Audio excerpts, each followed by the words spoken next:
আজকে অনেক দিনের পর সময় পেয়েছি এই ঘর দর পরিষ্কার করা। ওকে বললাম যে তোষকটা তুলে দিতে, তোষকটা না একদম চেপটে বসে গেছে, আর শুতে গেলে এত পিঠ ব্যথা হয়ে যায়। এই দেখো গুপ্ত হয়ে পেয়েছি। কি এটা? চিরকুট পেয়েছি। হ্যাঁ, কি আছে? কি আছে বোঝা যাচ্ছে না। গুপ্তধন আছে। যাই হোক, ঘরগুলো পরিষ্কার করলাম। প্রচন্ড পরিমাণে ঝুল হয়ে গেছিল, আজ ঝাড়বো কাল ঝাড়বো করে হচ্ছিল না। আর এখন বাজে এইসব কাণ্ড কারখানা করে 10:30। অবশ্য আমরা মুড়ি খেয়েছি আজকে সকালে। এখানে 2 বালতি ভেজানো আছে। 2 বালতি কোথায়, 3 বালতি ওখানে ছোট্ট করে ভেজানো আছে। আর এই খাটটা সব পরিষ্কার করে নিয়েছি। নতুন করে আবার বেড কভার চেঞ্জ করলাম, জানলাগুলোতে জল দিয়ে পুরো পরিষ্কার করলাম। একদম রাস্তার ধারে বাড়ি তো এতটা পরিমাণে ডাস্ট উঠছে না এখন, সে মানে কি বলবো। আর এখানে উত্তরের দিকে হাওয়াটা তো ভালোই চলছে। এখন যাবো ছাদে, চলো নিয়ে এসো। আর আমি এই যে কিছু নিয়ে নিয়েছি, বালিশ কাঁথা এগুলো নিয়ে নিয়েছি। শীতকালের কাঁথা আর বর্ষাকালের ছাতা। হ্যাঁ, এই দুটো ছাড়তে নেই। এটা হচ্ছে পরম বন্ধু। এখন সমস্ত সংসারে কাজকর্ম করে দিয়ে, পুজো টুজো করে দিয়ে এখন বেরোচ্ছি বাজারে। রান্না কখন হবে জানি না, আজকে গুলি মারো রান্নায়। আজ রান্না করতে হবে না। হ্যাঁ, আজ রান্না করতে হবে না, বাইরে খাবো না ঠিক। চলো আবার তো ওই কথাটা। আজ বাইরে খাবো না ঠিক, বাড়িতেই খাবো, তবে সেটা একটু অন্যরকম। সেটা মনি ডিসিশন নেবে। ইটিং শোর জন্য রান্না হবে। আমি চিকেন অলরেডি বার করে দিয়েছি। চিকেন, তারপরে তোমার কি মাছের, ভেটকি মাছের কাঁটা চচ্চড়ি করব। প্ল্যানটা হয়ে গেছে অবশ্য। তো হঠাৎ করে প্ল্যান হলো চলো সোনারপুরে যাই, অনেকদিন ধরে যাইনি, কিছু কাজকর্ম ছিল সেগুলো মেটাবো, আর একটু দোকান থেকে টুকিটাকি কিছু যাচ্ছি যখন ওই পথে কিনে নেবো। তো চলো, আমি পেঁয়াজ নেই, কিছুই নেই, রান্না করতে কেমন করে? আলু কেটে নিয়েছি, আর চিকেন যেহেতু হবে চিকেন আলু কেটে নিয়েছি, কেটে রেখে দিয়েছি। কিন্তু রান্না বান্না হবে নাকি সেরকম তো কোনো প্ল্যান ছিল না। তো যাই হোক, চলো পরে কি কি হয় তোমাদের দেখাচ্ছি। Good morning everyone, welcome back to my channel, to a new blog. আশা করি তোমরা সবাই খুব ভালো আছো, আমরাও ভীষণভাবে ভালো আছি।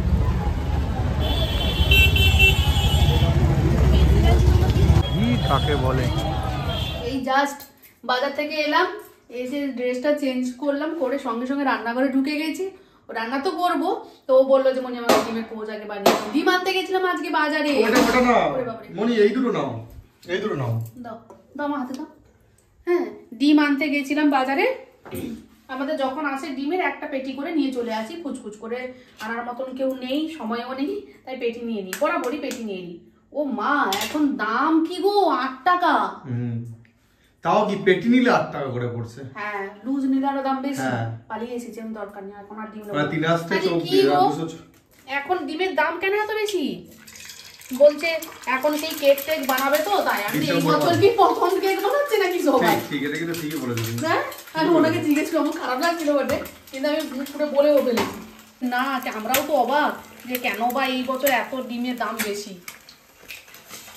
ব্যাস, হ্যাঁ না ওটা তুলে দাও। আর ওদের ডিমের পোচ খেতে যে কি ভালোবাসে বলতে পারবো না। দাঁড়া তো হাতটা দিয়ে নিবি। এখানে আছে মাছের কাঁটা, মানে ভেটকি মাছের কাঁটা চচ্চড়ি করব, তার রেসিপিটা তোমাদের সঙ্গে প্রপারলি শেয়ার করব। আর এখানে মাখানো আছে হলুদ আর লবণ, মাখিয়ে রেখে দিয়েছি বেশ কিছু সময়, আর কিছুটা চর্বি ছিল আলাদা করে রেখে দিয়েছি। আর তার সঙ্গে আলু দেবো বলে ডুমো ডুমো সাইজে আলুটাও কেটে নিয়েছি। আর একটা রেসিপি তোমাদের সঙ্গে শেয়ার করবো, সেটা দেখায়। বাঁধাকপি পকোড়া বানাবো। বাঁধাকপিটা কেটে সেদ্ধ করে রেখে দিয়েছি, জলটা ঝরিয়ে নিচ্ছি। দাঁড়াও, বাঁধাকপি জল ঝরাচ্ছে, ততক্ষণে বসে থাকবো কেন, তার থেকে মাছটাই ভেজে নিই। তাই কড়াইতে তেল দিয়ে দিয়েছি, বেশ গরম হয়ে গেছে। এই মাছগুলো এক এক করে ভেজে নেবো। একদম সামান্য তেল দিয়েছি, কাঁটা বলাই যায় না, দেখো মাছের ভাতটাই বেশি আছে। আর মাছটা একদম টাটকা, মানে কি বলবো, ও তো ধুয়ে দিয়েছিল তখন পরিষ্কার করে, আমি তো লবণ হলুদ মাখালাম, দেখলাম একদম টাটকা মাছ। কাঁটা কোথায় দেখতে পাচ্ছ তোমরা? দেখো পুরো মাছ, এটা তো কাঁটা, কিন্তু কাঁটা কিছু বুঝতে পারছো? এই আগেরটা যেটা দিলাম না, এটাও কাঁটা, কিন্তু দেখো মাছ আছে। এই যে দেখো আমার হাতে একটা আছে, এইবারটা কি ভালো নিয়ে এসেছে দেখো। আগে একবার নিয়ে এসেছিল না, তখন কিন্তু কাঁটার ভাগটা একটু বেশি ছিল, এটা তো মাছের ভাগটাই বেশি, কাঁটা কোথায়। চলো মাছটা ভালো করে মানে ভালো করে বলতে একদম কড়া করে ভেজে দেবো। এখানে জল ঝরিয়ে যে বাঁধাকপিগুলো নিয়ে নিয়েছি, একদম চেপে চেপে জল বার করেছি। আরও জল আছে, যদিও বেসন পড়লে টেনে যাবে। এরপরে এক এক করে দিয়ে দিচ্ছি। প্রথমে দিচ্ছি বেসন,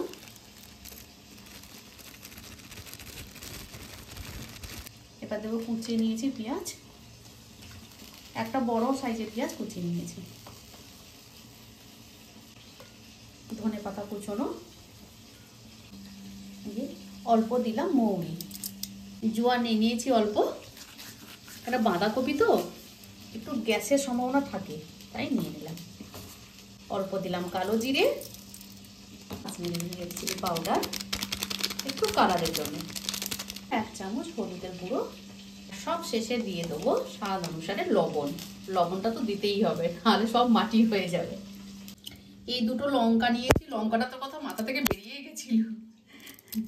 আমরা তো ঝালটা খুবই কম খাই, বারবার বলে থাকি এই কথাটা। তবে ভাজাভুজিতে একটু ঝালটা আমরা দিয়েই থাকি, নাহলে না টেস্টটাও হয় না। সব কিছু দেওয়া হয়ে গেছে, এবারে মাখিয়ে নেবো। অল্প অল্প করে জল দেবো, খুব বেশি জল দেবো না কিন্তু। এখানে বাঁধাকপিতে জলটা কিন্তু অলরেডি আছে, একটু শক্ত শক্ত লাগবে বটে, কিন্তু কিছুক্ষণ মেখে রেখে দেবে, দেখবে একদম নরম হয়ে যাবে। এখানে যে মাছগুলো ভাজা হয়ে গেছে, খুব ভালোভাবে ভেজে নিয়েছি। দেখো তেল দেখেছো চপচপ করছে। এখানে কি এই ফ্রাইং প্যানেতে দেখো কতটা তেল বেরিয়েছে, দেখো অল্প একটুখানি তেল দিয়েছিলাম। আর এই যে ওই তেলেতে আলু যে কুচিয়ে রেখেছি দিয়ে দিলাম। কি বলে জানো উনি? মাছের তেলে মাছ ভাজা। এখানে মাছের তেলে আলু ভাজা। আমার ক্যামেরাম্যান হাজির হয়ে গেছে। দিলাম লবণ, হলুদের গুঁড়ো,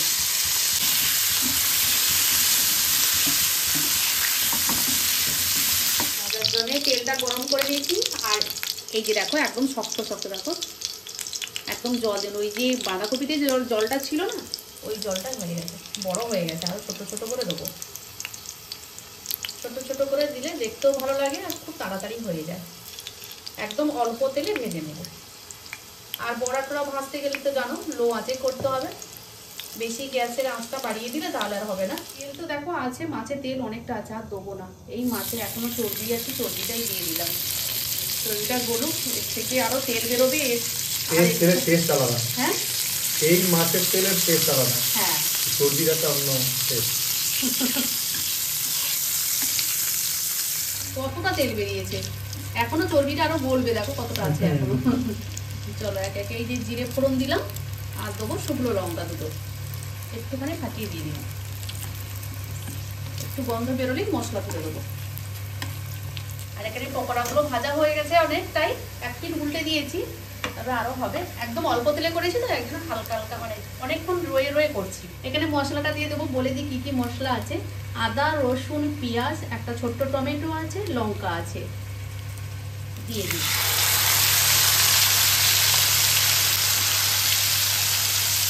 এখানে দিয়ে দিলাম বাটি ধোয়া জলটা। এবারে হলুদের গুঁড়ো দেবো, দিয়ে মশলাটা ভালো করে কষিয়ে নেবো। মশলাটা দেখো সুন্দরভাবে কষানো হয়েছে, তেল তেল ছেড়েছে দেখো।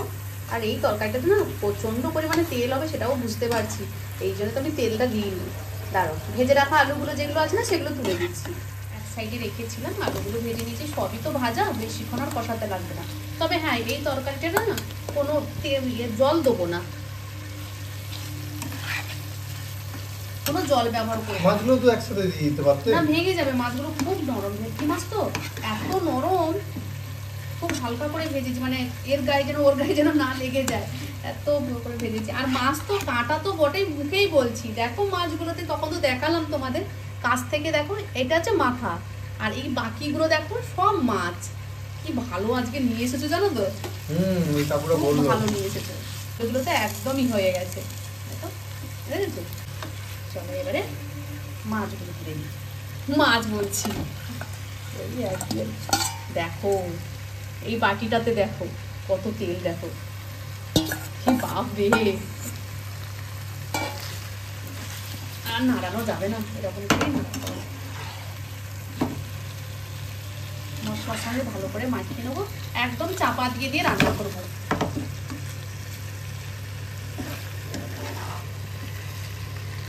অনেকটা কষানো হয়ে গেছে, এবারে ওপর থেকে দিয়ে দেবো পেঁয়াজ।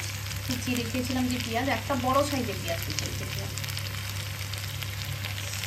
এই সময় পেঁয়াজটা দিলে না খুব একটা তো একদম সেদ্ধ সেদ্ধ হবে না, আধ সেদ্ধ হয়ে থাকবে, এতেই ভালো লাগবে।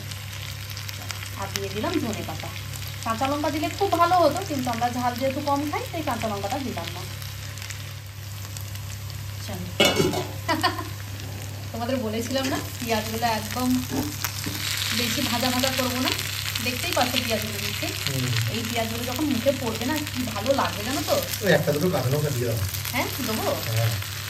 এটা দেখতে লাগে না, এটা আমার দেখে মনে হচ্ছে কাঁচা লঙ্কা দিতে লাগে। অল্প কাঁচা লঙ্কা ফ্লেভারটা পাবো। আহা কি শুধু সেন্ট বেরিয়েছে গো। হ্যাঁ তোমাদের বলছি বটে, থাকার বেশি বলবো না।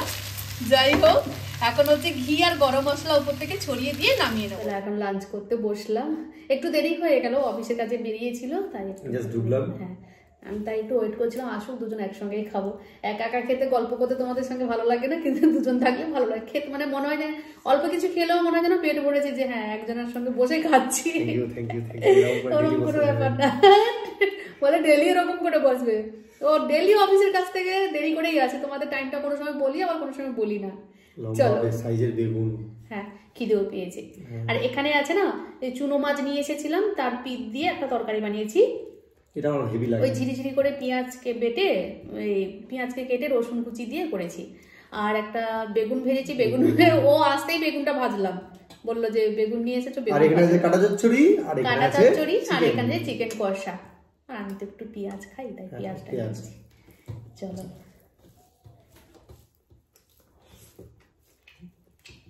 একটু তেতো লাগে হালকা, তেতো লাগে অল্প অল্প অল্প লাগে। এর দিয়ে বেগুন দিয়ে খাও, নিম বেগুনের মতো লাগবে, কিন্তু রসুন দিতে ভালো লাগে না। এটা অন্য টেস্ট। টেস্টটা অন্য। ও বলছিল কি মনে করো না, ভালো লাগছে না, তুমি করো না। এটা পুকুরের মাছ নাকি জানো, পুকুরের মাছ খুব পরিষ্কার একদম।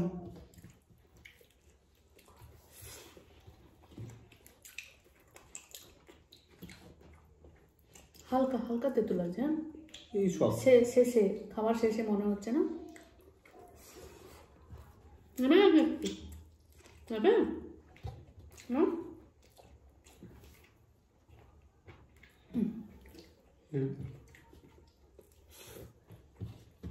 ও অনেক কিছু জিনিস খায় না আসলে। আমি এগুলো মার কাছ থেকেই শিখেছি, মা ছোটবেলা থেকে এরকম করতো দেখতাম তো, কখনো আমার মা বলতো না যে তুই রান্না করে দে বা এটা করে দে, কিন্তু মার কাছে যখন রান্না করতো পড়াশোনা হয়ে গেলে বা রবিবার করে দিক করে বা রাত্রে দিক করে বসতাম মার কাছে গল্প করতাম। বিশেষ করে শীতের সময় উনুনে রান্না হতো, উনুনের কাছে গিয়ে বসতাম। বাহ,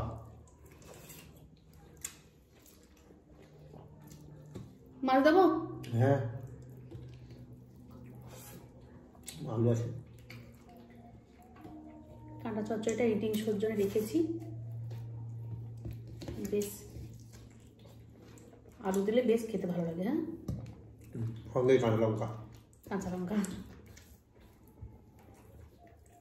ও দুটো আলু দিয়েছো তো? আস্তে খাও, ভালো তো। ঝাল হলে ভালো লাগবে। দারুণ দারুণ, তোমাদের দেখালাম না কাঁটা মুখে বলছে, কাঁটা কিন্তু শুধু মাছ। দারুণ দারুণ।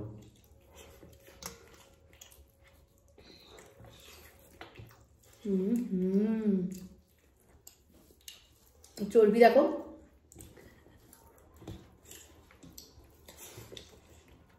লঙ্কা যে একটা সবুজ গন্ধ থাকে না, ওইটা আমার কি যে ভালো লাগে। ঝাল লঙ্কা খেতে পারি না, বাট ওই গন্ধটা আমি মিস করতে চাই না জানো। দেখি না লঙ্কার মধ্যে কোনটা নরম নরম আছে সেটা নিয়ে আবার খেতে বসে যাই। লঙ্কা খাওয়া আমাদের চাই।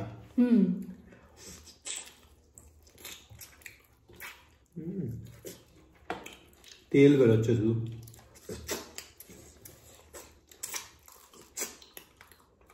পুরো নরম কাঁটা করবো।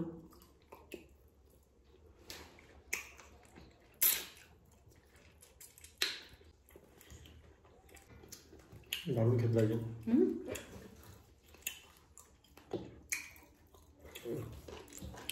স্কিনগুলো এত মোটা না, যত চেবাচ্ছে না মনে হয় না তত স্বাদ বেরোচ্ছে গো। আলুগুলো দিই কেন বলতো, শুধু শুধু কাঁটা চিপিয়ে ভালো লাগবে না, তাহলে ভাতই খাওয়া যাবে না। ওই জন্য একটুখানি আলু দিলে, কিন্তু টেস্টটা যে খুব কম হয় তা নয়, কিন্তু ভালোই লাগে খেতে। আবার একবার কাঁটা নিয়ে আসবো, আবার একবার নিয়ে আসবো, দারুণ হয়েছে। অল্প করে নিয়ে আসবো, বেশি নিয়ে আসবো না, কিন্তু নিয়ে আসবো। হ্যাঁ, আমাদের কিছু বলতে ইচ্ছে করছে না, খেতে ইচ্ছে করছে, খাই। এটা কাঁটা রাখো, এটা মানে শিরে কাঁটা না? 8 কিলো ওজনের মাছ ছিল। 8 কিলো। 8 কিলো?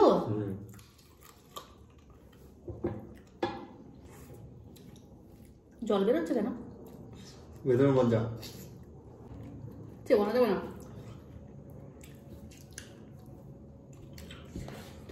দাও, তুমি দাও।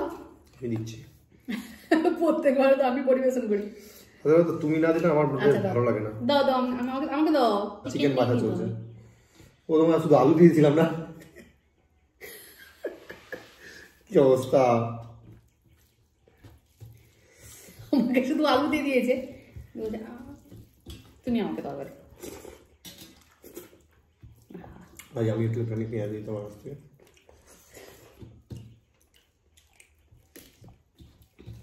ভেতরে পেঁয়াজ আনো নরমটা। হ্যাঁ, আমি তাহলে খাবো না। নাও নাও নাও নাও, ভেতরটা ভাল লাগে।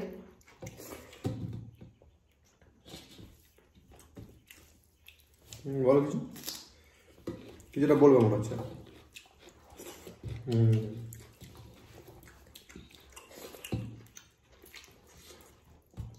ওই আমাকে পেঁয়াজটা কেটে দিল, যদি লাগবে তাহলে তো আরেকটা নিতে পারতে। বাবা, পেঁয়াজের ভাগ কাউকে দেবো না, ও খায় না পেঁয়াজ। মুখ বন্ধ করে। দারুণ হয়েছে কিন্তু মনে হচ্ছে, দারুণ হয়েছে। ধন্যবাদ। এইদিকে দাও, জল দেবো? ভালো লাগছে। ঝাল আছে? জল দেবো তাহলে? হ্যাঁ জল দাও, ঝাল লাগবে তো ঝোল করা, চিকেন একটু ঝাল ঝাল হবে তো ওটা ভালো। তো ভাত নেবে না, জল দিয়ে মুড়ি মেখে খেতে হবে। না না না দিও না, দিও না রে বাবা, তুমি তো কিছু বলছো না, তুমি তো দিয়েই যাচ্ছ। আরে বাবা কিছু তো বলবে, কি আশ্চর্য মানুষ। আরে দুটো তরকারি খুব অসাধারণ হয়েছে।